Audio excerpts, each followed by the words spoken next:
नमस्कार साथियों, स्वागत है आपका राजनीतिक संस्कृति के इस टॉपिक को आगे बढ़ाते हुए आज हम बात करेंगे राजनीतिक संस्कृति के प्रकार के बारे में। देखिए, विभिन्न विद्वानों ने अपने अपने अनुसार, अपने अपने अध्ययन के अनुसार, अपने अपने शोध के अनुसार राजनीतिक संस्कृति की परिभाषाएं दी है और उन के शोध के अनुसार इन्होंने इनके कुछ प्रकार भी बताए हैं। देखिए, इन विद्वानों ने, राजनीतिक विद्वानों ने अपने आनुभविक आधार पर और प्रचलित संस्कृतियों के आधार पर राजनीतिक वैज्ञानिकों ने अपनी अलग अलग व्याख्याएं प्रस्तुत की।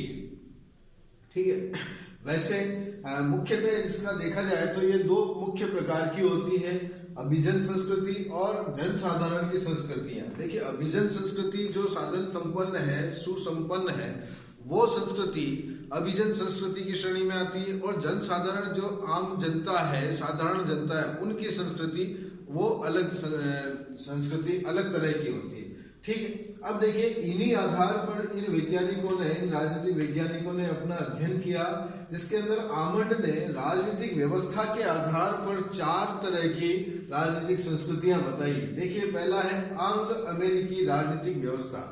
आंग्ल अमेरिकी यानी आंग्ल और अमेरिकी यानी ब्रिटेन और अमेरिका से संबंधित जो संस्कृतियां हैं। जैसे देखिए कि ब्रिटेन और अमेरिका पूरे विश्व में साधन संपन्न देश हैं और यहाँ एक तरह से देखा जाए तो पूर्ण विकसित देश भी कह सकते हैं इनको। तो विश्व के जो अन्य देश होते हैं, है ना, वो जो विकासशील देश है या अर्ध विकसित देश है, वो अपने देश के विकास के लिए, अपने देश की संस्कृति के विकास के लिए, विकसित अवस्था में आने के लिए इन साधन संपन्न या विकसित देशों का अनुसरण करते हैं, है ना। तो ये कुछ संस्कृतियां इनके आधार पर चलती है विश्व के अंदर। अब देखिए, इन देशों की संस्कृतियां कैसी हैं।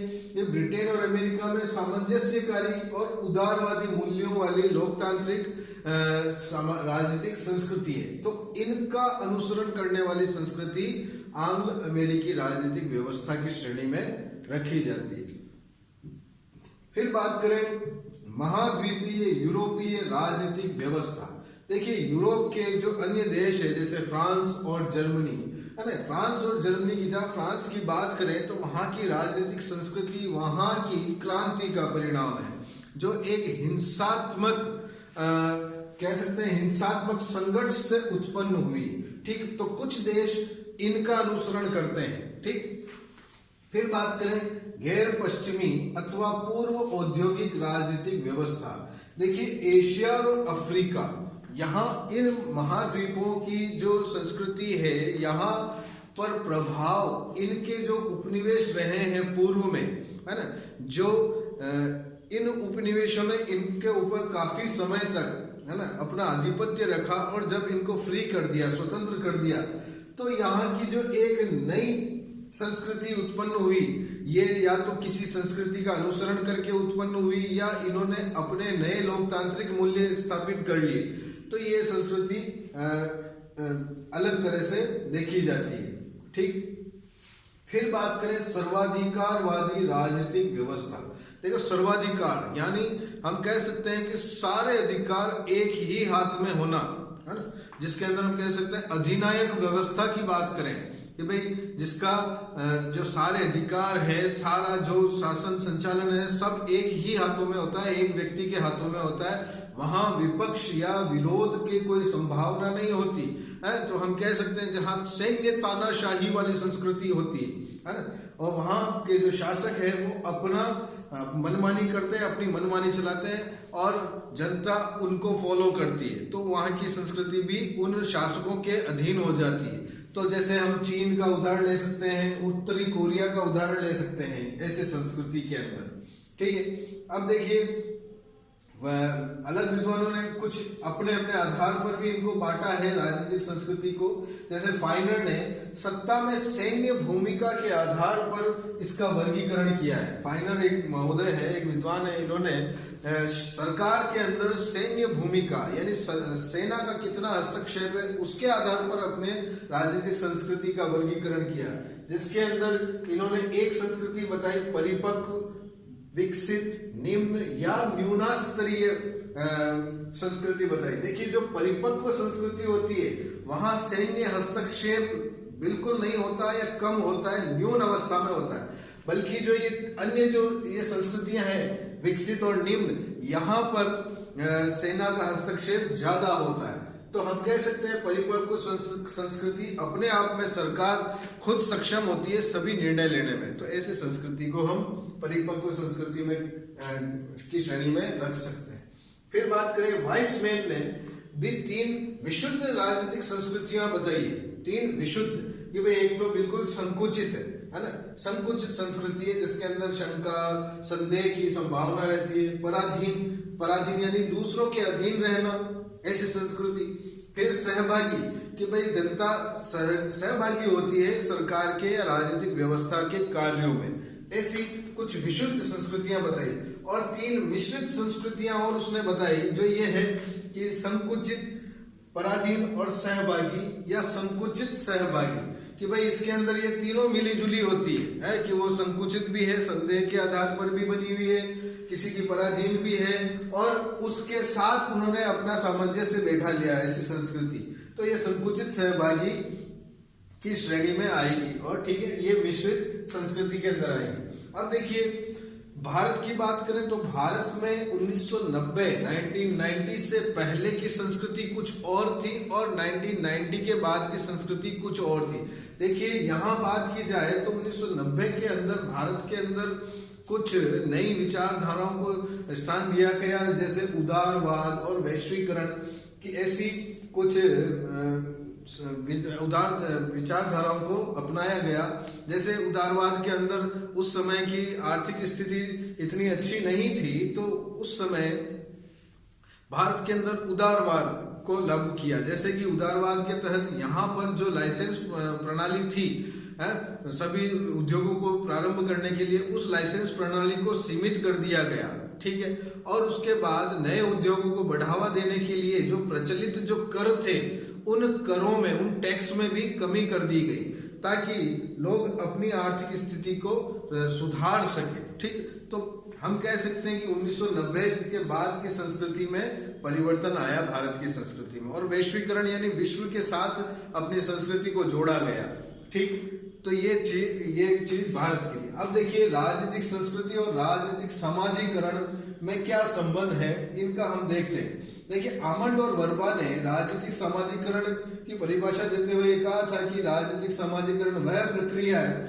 जिसके द्वारा राजनीतिक संस्कृति को स्थापित किया जाता है ना। भाई हमने हमारे एक पिछले वीडियो में मैंने बताया था कि राजनीतिक समाजीकरण एक क्रिया है, एक प्रक्रिया है जिसके अंदर व्यक्ति राजनीति के प्रति अपनी समझ विकसित करता है, और उस समझ के आधार पर ही राजनीतिक संस्कृति का निर्माण होता है, ठीक। अब देखिए राजनीतिक संस्कृति राजनीतिक समाजीकरण द्वारा ही राजनीतिक संस्कृति के गुणों, विश्वासों, मनोवेगों को भावी पीढ़ियों यानी आगे वाली पीढ़ियों तक पहुंचाया जाता है, हस्तांतरित किया जाता है, ठीक है। जिसके अंदर ये जो संस्थाएं हैं कुछ वो महत्वपूर्ण भूमिका निभाती है, जैसे परिवार, मित्र मंडली, शिक्षण संस्थान, धार्मिक संस्थाएं, लोक संचार, राजनीतिक दल और विभिन्न हित समूह। ये सारी संस्थाएं जो है ये लोगों की, जनता की राजनीतिक समाजीकरण की समझ को विकसित करती है, जिससे राजनीतिक संस्कृति का कह सकते हैं राजनीतिक संस्कृति का कह सकते हैं, इसको कहा जा सकता है राजनीतिक संस्कृति को में महत्वपूर्ण भूमिका होती है इस समझ से, ठीक। तो अब राजनीतिक संस्कृति का क्या महत्व है, इसके ऊपर हम डिस्कस कर ले। देखिए ये जो मैंने जितने भी ऊपर संस्थाएं बताई, इन सब के बारे में मैंने आपको एक मेरे पहले वाले वीडियो में बता चुका हूं, ठीक है। आप उसका भी अध्ययन कीजिएगा। अब देखिए राजनीतिक संस्कृति का महत्व, किसी भी देश की राजनीतिक संस्कृति वहां के प्रचलित मूल्यों पर आधारित होती है, ठीक। और उसी आधार पर वहां संविधान का निर्माण होता है, और संविधान का निर्माण होने के बाद जो संवैधानिक प्रणाली उस देश में लागू की जाती है, तो उस प्रणाली का, संवैधानिक प्रणाली की स्थिरता और अस्थिरता, है ना, स्थिरता और अस्थिरता के लिए, है ना, इसका महत्व होता है कि वहां संवैधानिक प्रणाली वास्तव में उपयोगी है या नहीं, ठीक। फिर देखिए अब जो विभिन्न विद्वान हुए हैं, इन विभिन्न विद्वानों ने समय समय पर राजनीति से संबंधित अपने अध्ययन किए, तो इन्होंने अपने जो अध्ययन बिंदु बनाए वह औपचारिक संस्थाएं न होकर राजनीतिक समाज को अध्ययन बिंदु बनाया और उसके आधार पर अपने अध्ययन को आगे बढ़ाया। ठीक, अब देखिए ये राजनीतिक क्रियाओं के अध्ययन में सामाजिक सांस्कृतिक तत्वों हेतु विशेषकर राजनीति शास्त्र का विकास किया। देखिए राजनीति शास्त्र के अंदर जो सामाजिक और सांस्कृतिक तत्व है समाज के, इन सामाजिक और सांस्कृतिक तत्वों का समावेश कर राजनीति शास्त्र के अध्ययन को विस्तृत बनाने का प्रयास किया इन राजनीतिक वैज्ञानिकों ने, जिसके अंदर देखिए कि उनके अपने अध्ययन में, राजनीति के अध्ययन में विवेकता लाने का प्रयास किया गया। फिर आगे बात करें, दूसरी बात करें तो विभिन्न राजनीतिक समाज विभिन्न प्रकार की दिशाएं ग्रहण करते। देखिए विभिन्न राजनीतिक समाज विभिन्न प्रकार की दिशाएं यानी किसी अन्य देशों के या उनकी प्रचलित मूल्यों से अनुसरण करके नई दिशाएं ग्रहण करते हैं। फिर बात करें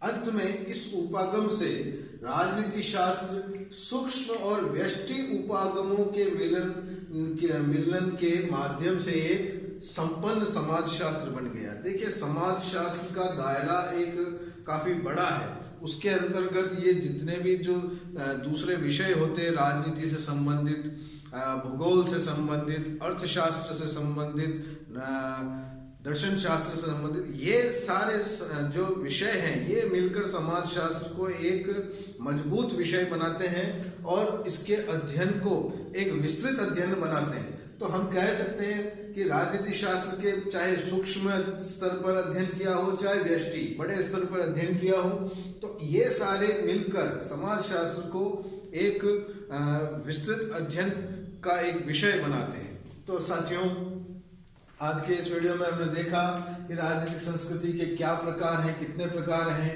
और उसके बाद विभिन्न देशों की कैसी संस्कृतियां हैं, राजनीतिक संस्कृति और राजनीतिक सामाजिकरण में क्या संबंध है।